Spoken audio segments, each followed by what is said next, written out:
It's so loud. This is a terrible idea to record here. It is so loud.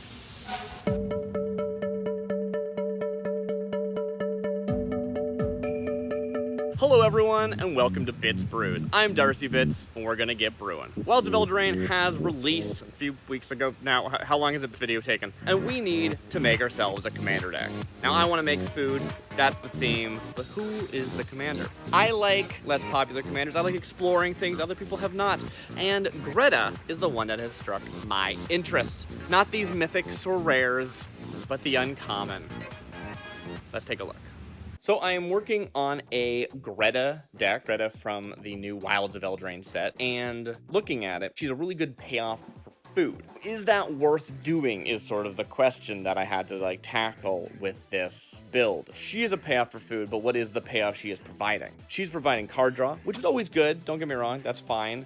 But there's probably other ways of drawing cards than making a food than sacrificing a food. Now, it does give you a good alternate use for that food if you have nothing else to do with the food, right? If you're like, I made food and I have some payoffs in my deck, but I can't find them, so I can at least draw cards. That I think is pretty good. So just being allowed to run more other food payoffs so that if they don't come up, you still have it, that actually is pretty good. But the other payoff is counters. And it's a really good rate is what I noticed. 1 mana, 1 food, +1/+1 counter on any creature you control. If we look at other green or green and black or black, either way, commanders, the actual rate of getting +1/+1 counters wherever you feel like is not very present. There's a lot of things that buff themselves in +1/+1 counters, and a few things that sort of inefficiently hand out +1/+1 counters. So I think that if you build around a +1/+1 counter theme, that's gonna let us actually make Greta relevant instead of just putting in every food and hoping that's good enough. So that's what we're trying to do today.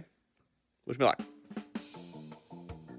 I start by making a deck and just throwing in every food and fight card that feels like it's relevant. For my decks, I generally use a budget of $2 per card at the max. Probably using an actual total deck budget is more useful for most people, but I don't want one of really expensive cards because every one given card you're probably not going to draw. So I'd rather distribute that across cheaper cards, so I use a personal $2 or less budget for me. I also like using less popular cards, which is also why I like to use less popular commanders. Greta, being new, is kind of already just less popular because there hasn't been much time yet, but we'll see if she becomes popular or not moving forward. Before I started recording, I had opened up a ton of Scryfall pages. Scryfall is a great repository of all of the Magic cards. Very easily to search, better than Gatherer in my opinion. And I'm just copy pasting each of them into a tapped out deck. We're starting by putting in basically anything that is in budget and seems not terrible. Then later we will go through this whole list of food and fight and figure out where we are. We're starting with fight effects because I figured that food and fight would go really well together because you can put the counters on individual people with Greta where they're most effective for the fight effect that you are doing. Also, it's a pun.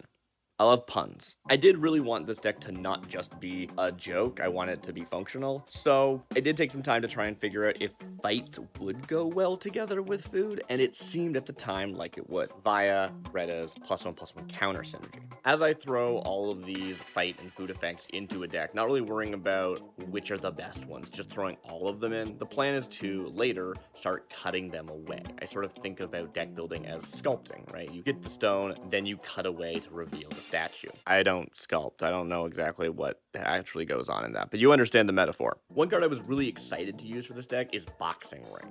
This is a card I stumbled upon and I really was enamored with it, and I've never put it in an actual deck before. I think it's really cool. It is a mana rock that instead of giving you mana, gives you treasure, but you can only activate it if you fought that turn. Here's an opportunity. And as you'll see later, we end up cutting Boxing Ring. It's real sad. But at this point in the process, I'm very excited about it. I don't know that yet. After copying over all of the cards I'd previously opened in multiple tabs, I started looking for new searches, mostly focused on +1/+1 counter synergy, things that give you extra counters when you get a counter, proliferate, that kind of thing. And the more I did it, the more I thought, ooh, that's gonna be stronger than the fight theme. Maybe we keep the fight theme there, but this is becoming a +1/+1 counter deck, not a fight deck. Before I started brewing this deck, I looked at other alternatives for black and green +1/+1 counter commanders. There's kind of no reason to do a deck if you know there's a better version of it. Sometimes you can do it free because it's fun, but if it's strictly better, it just feels bad. With Greta, really the +1/+1 counters that she's handing out are unique in that most green or black +1/+1 counter decks either aren't giving the counters or they're giving them only to themselves. Greta being able to reliably hand out these counters actually does give her a unique niche. At this point in making the deck, I had stumbled upon Lisette, Dean of the Root, a card I fully missed when I was first looking at alternate commanders. And she's really cool. I think Lisette, Dean of the Root could actually work as an alternate commander in this deck, although really you'd want to build your own deck around Lisette most likely. She's really interesting because she puts counters on all of your creatures, and she even does work pretty well in the 99 of this deck because she does so when you gain life. Instead of spending 1 mana and sacking a food to put a single +1/+1 counter with Greta, you could spend 2 mana, sack a food, then spend an additional mana to put a +1/+1 counter on all creatures you control with Lisette, because the food gains you life. So we have the basics of the deck down now. Way too many cards, have to trim back, like a lot, which is fine. That's just generally how I do this. Add too much, strip it back down. That's some good stuff. Why that works is, of course, because you can put in like every fight effect, for example, and then cut them down to the best ones.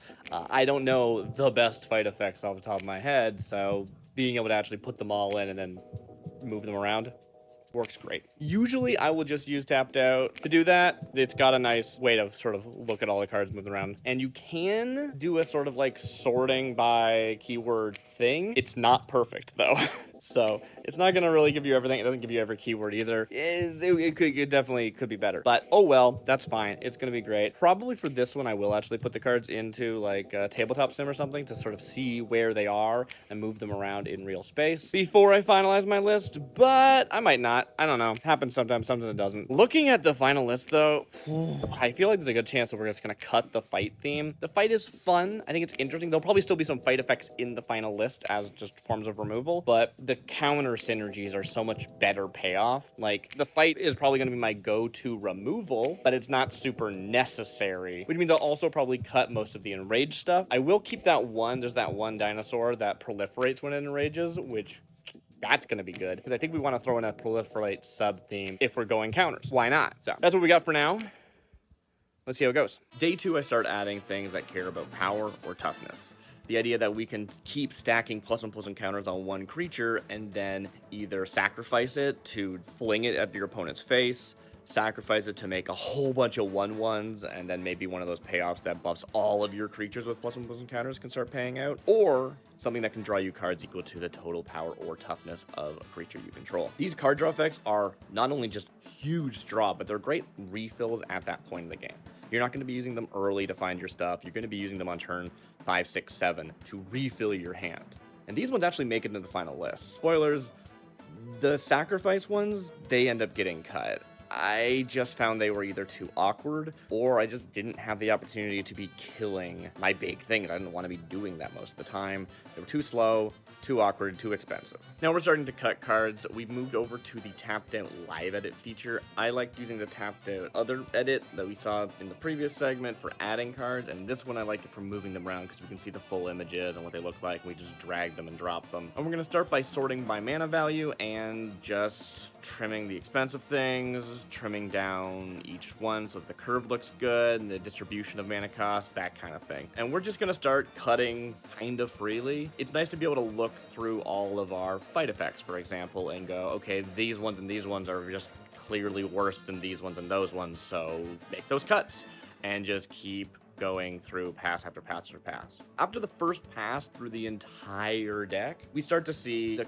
kinds of things that make sense. We start to be able to identify, oh, this actually is a cheap fight, or oh, this actually is an expensive fight, for example. And that will let us have a better outlook on the next pass that we make. Once we've gone through the mana values a few times, we switch over to sorceries, because sorceries tend to be a lot worse than you expect them to be when you initially put them into the deck. Maybe you didn't even notice they were sorceries at first. Maybe you thought they were instants this whole time. So we can can start cutting through our sorceries, trimming those down. I feel like a lot of decks don't really care about sorceries at all. Like, most decks will have like one or two. It's just not a huge thing because instants are just better in most situations. Once we finally get to the end of this, we still have a lot of ways to go.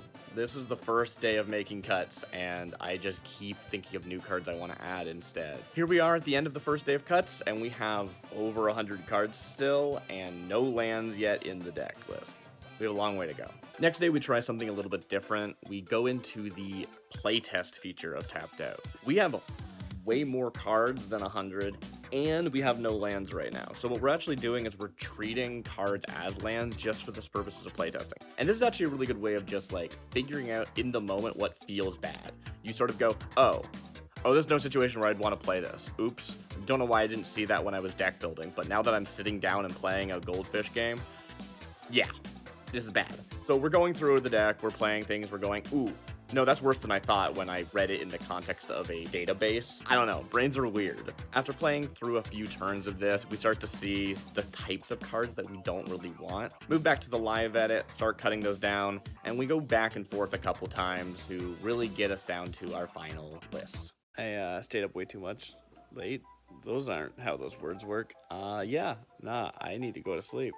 But I think the deck's looking really good. I'm really happy with how it looks. Does it need more interaction? Probably, most of my decks do. But it's got some sweet tools that I'm excited to share with you. And does it need some ramp? Probably. I mean, I'm in green. I probably should be ramping. It doesn't even really have any rocks outside of Boxing Ring. And that's just there because I think it's cool, not because it's good or anything. So it's too late for me to think more about it tonight, but I'm excited. It's looking good. It looks really cool. So yeah. All right, that's it for tonight. All right, so it's the next day, feeling much better. We have gone over the list, we have moved some things around and settled on something that feels very good. Planning on actually playtesting it today, so that's going to be great. I'll let you know how that goes. Basically, what's happened is I have removed all of the fight, including Boxing Ring, which, break my heart. I have taken out basically anything that like sacrifices a big creature to turn it into a bunch of 1/1s. I thought that would be really cool, especially with the like add a counter to all your creatures type effects. But there's actually not that many. The game plan is mostly we are going to put one +1 counter on a creature effects, such as Greta, to put counters on all of our creatures individually, and then we're just going to proliferate as much as possible, which is like way more efficient than just put a counter on all of our creatures. As far as I can tell, we do still have the, what's it called, a stupid lieutenant companion thing. That one that just, beginning of combat, everything you have gets a counter as long as you control your commander. It's super good. So that one's in there, but otherwise, not a ton of that. I think it's a very cohesive design. It is unfortunately not very, I can't think of a good name. It's called Candy Farm right now. It's no longer Food Fight. There's no fight. The fights are gone. There's like one fight in the list because it also proliferates. So I'm gonna play the deck. I'm gonna see how it feels. I'll let you know. How do I do this? All right, we finished a game. Feeling really good about it. I think I actually won that game, which was pretty cool. But I've gone in, figured out, okay, this is what felt bad. This is the stuff that needed to be changed. Number one thing was just, I never drew a board wipe or anything. They're in the deck, and I still don't think they need more, but I need alternatives if I don't draw them. Specifically to deal with flyers. I do have a couple ways of dealing with flyers, but likewise, didn't draw them. So what I've added in are a couple of fogs. I found a few fogs that felt relevant, not just, hey, here's a fog and it's annoying. Fogs are annoying, I get that. But if they're on theme, I feel like it's a little bit more understandable. We got a fog that cares about +1 counters, and we got a fog that cares about big creatures, which +1 counters will give you big creatures, and we have a fog that gives you populate. Now, I've avoided populating the deck so far because I'm not populating big tokens. But since if I read a card that said fog and make a food, I'd run that card. As long as I have a food, that's what the populate card says. So it sounds good to me. Just for anyone who is not familiar with Magic, fog is a prevent all combat damage style effect. Anyway, that's what we're doing. Then I also went in and I changed the mana base a little bit. There's a few more dual lands because getting that first swamp really messed me up that game. I just couldn't find the first swamp. It sucked. Threw in a couple more of those. Also, just increased the land base and like lands in total. There's a lot more landfall in the deck than I realized. I completely forgot how much landfall is in that deck. So still drawing lands in the later part of the game was important, and I didn't really expect that. Those are in there now. I think we've got our final list. So let's go take a look. Evolution Sage is one of our strongest proliferate cards in the deck. Every time a land hits the field under our control, we're gonna proliferate. As long as we have a few bodies with a few counters, we can just go off. Now this isn't a landfall deck, so we're gonna have our lands come into the battlefield very fairly, but we do have a few fetch lands to help us get double landfall triggers here and there. Canker Bloom is one of our single-time proliferate cards, but it's really nice because it doubles as artifact or enchantment removal. Every commander game, you're going to need to remove an artifact or enchantment at least once. Having this as an option in that late game scenario is really clutch sometimes. But otherwise, it still is proliferating. It's great to have that little tech card do double duty. Lamavus. This card is wild. I don't know the actual lore on this at all. It's from the 40k decks, but each creature you control gets +1/+1 for each of their +1/+1 counters. What? Sure, I'll just double my entire board. This could surprise blow someone out. They're not expecting all of your creatures to just double in size when you play this. Sure, sorcery speed, but it comes around to your turn and you have a big board, you're just winning right there. Hierophant Biotitan is this ridiculous endgame card that just seems hilarious. It's also from the Warhammer 40k commander decks, where it just eats up all of your counters to make itself cheaper, and then comes down as this huge 12/12. It's also really sticky with Ward 2, and it's got Vigilance and Reach to really help you deal with those flyers that are such a pain. Lisette, Dean of the Root, is the backside of Valentine, Dean of the Vein. I don't really plan on using Valentine. It's nice to have it as an option, but that's not what this is about. Lisette is this sort of alternate payoff in the deck. There's a decent number of alternate life gain cards that help us get incidental life gain, like Teething Wormlet, for example, or a few lands that when they hit the field you gain a life, just to help you trigger Lisette if you have her in play. But since food gives you life if you sacrifice it normally, she can actually really take advantage of the food, not just take advantage of all our proliferate and +1/+1 counter synergy. Parks Heights Maverick is from the New Capenna commander decks, and not only does it give itself +1/+1 counters with Dethrone, but it also has repeatable proliferate. That was one of the biggest things I tried to do with this deck, was not just one-time proliferate, but repeatable. Anytime this connects and deals damage to a player, it is going to proliferate your whole board. Absolutely fantastic. Brandywine Farmer from the Lord of the Rings set is such a good example of our one-time food-generating creatures. There's a bunch of these things, including Greta herself. Brandywine Farmer is especially spicy, though, because they get the token coming and going. They come down, they make a food, you could buff them if you want, or you can just have them chump block and make you another food. Very, very, very, very, very nice little card. Eleanor Gardner. I kind of want to build a deck around her, honestly. This deck was almost entirely mono green. There's very little black in it, although the black-green cards are sweet, so it's not a total waste. But Eleanor Gardner is super cool.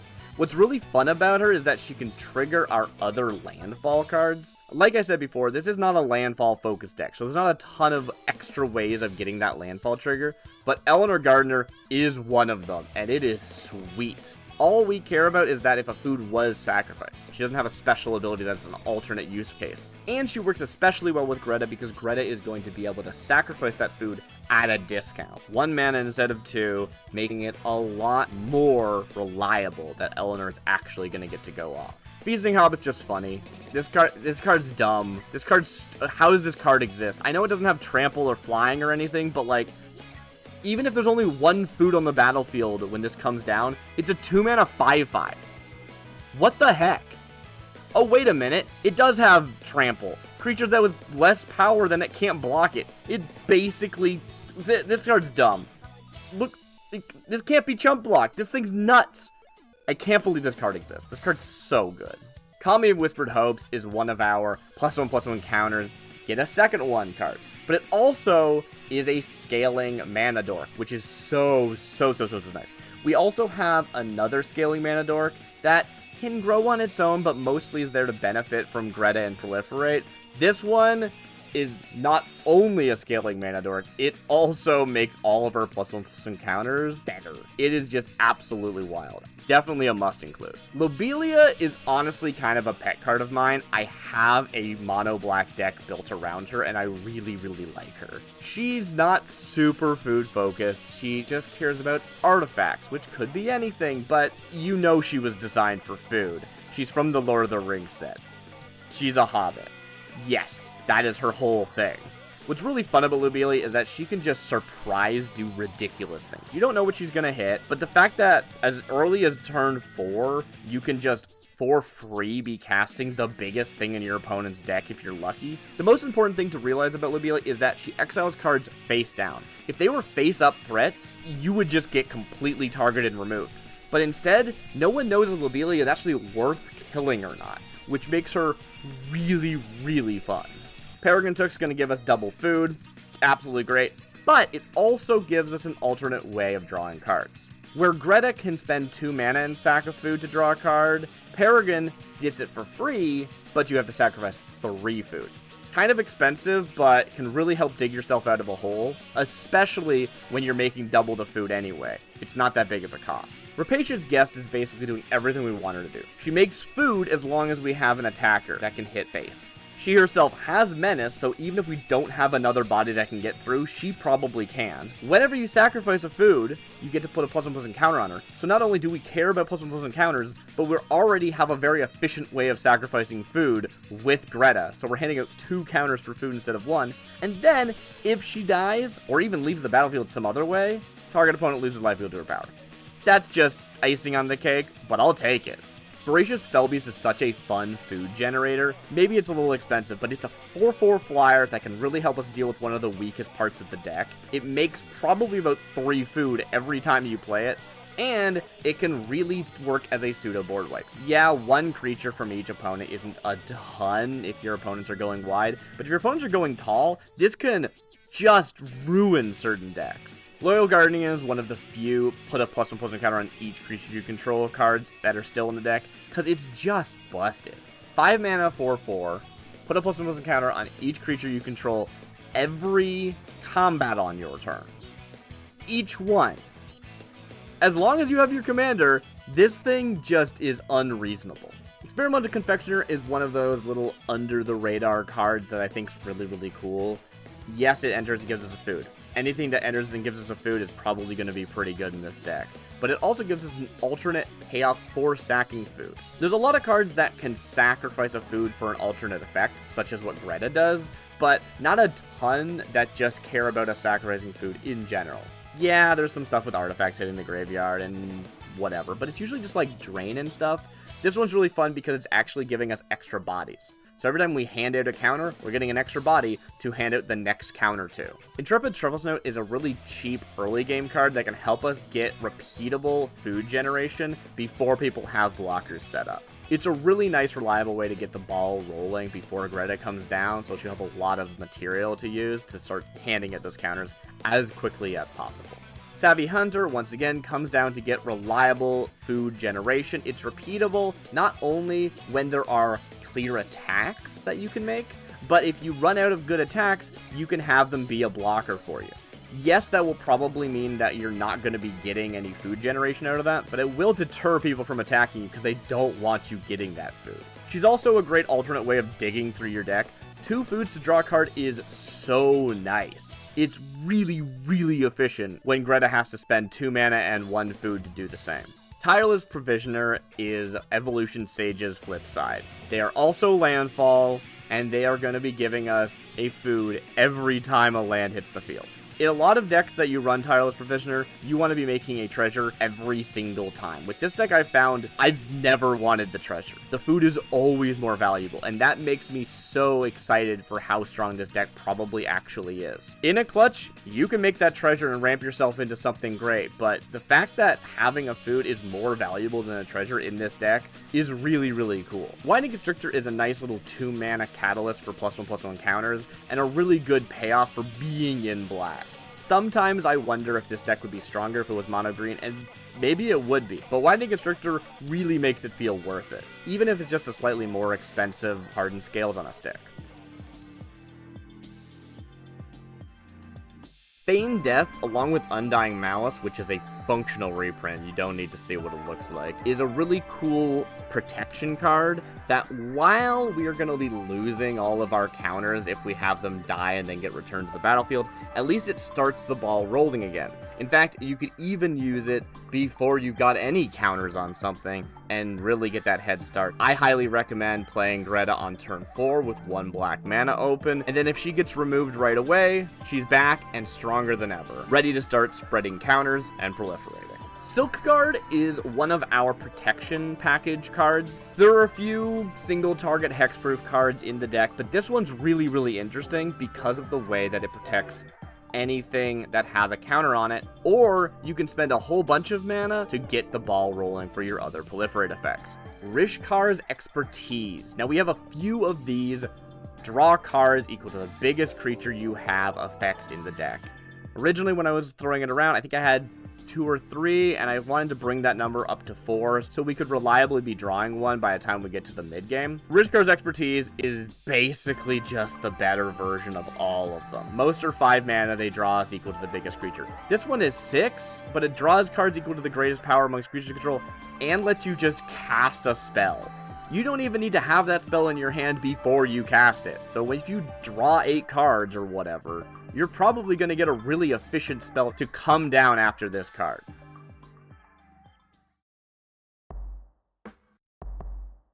Hardened Scales is just so cheap at what it does. Gives you an extra +1/+1 counter whenever you hand out a +1/+1 counter.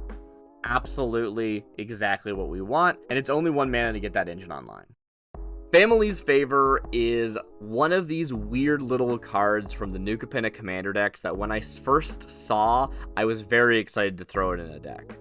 I haven't just been throwing it in green decks because it's not always relevant, and I'd love to make a deck that's built around it, but for now, I think it actually fits really well in this list because there's a lot of cards that trigger on attack that you want to make sure you can be attacking reliably without them dying in the process. Family's Favor allows you to be making these attacks knowing that the creature's not going to die just from a bad block. Family's Favor only gives it a shield counter during the attack because it removes it at the end of combat, which is a really cool design that I'd like to see them try again sometime, but it also has this added upside of if you already have a clean attack and didn't need the shield counter, you could draw a card. Sweet. We love drawing cards. Killer's Service is this 3-mana enchantment from the New Capenna Commander decks that lets you turn your tokens into 4/4 creatures. It also makes a bunch of food, so at bare minimum, it comes down and makes you 3 food, which is really good. If all it did was consume your tokens to help you make bodies, it wouldn't be amazing, but it is this really nice double duty card where it's both giving you food tokens and making bodies for your counters to go on later. One with the Kami is this sweet flash enchantment that can surprise make a huge number of creatures. If we can put +1/+1 counters on all of our creatures, like with Lisette or with Loyal Guardian, we can just flood the board and proliferate out of control with this. What's really fun about it is that it's not taking your biggest creature and turning it into a bunch of 1/1s. The fact that you can flash it in when you know one of your big creatures is going to die is so nice. And then it sticks around to do it again for the rest of the game until it gets removed. Sandberg Converges, I just think this card's funny. It's probably not good enough to include. Don't run out and buy this card. But it is an 8 mana enchantment that means flyers just can't attack you anymore. Which is, some games that's just gonna win you the game. Sometimes you just need to be able to deal with flyers. We have such a good ground presence that we're not too worried about things getting through. On the air, we need some backups. Not only that, makes free tokens every turn. You gotta have tokens if you're putting +1/+1 counters. It's not the widest go wide, but it is filling a niche that we really need. Also, Gummy Worm. Why was there no Gummy Worm jokes in Wilds of Eldraine? Knight of the Sweet's Revenge, of course, had to be in this deck. It is just made for what we're doing here.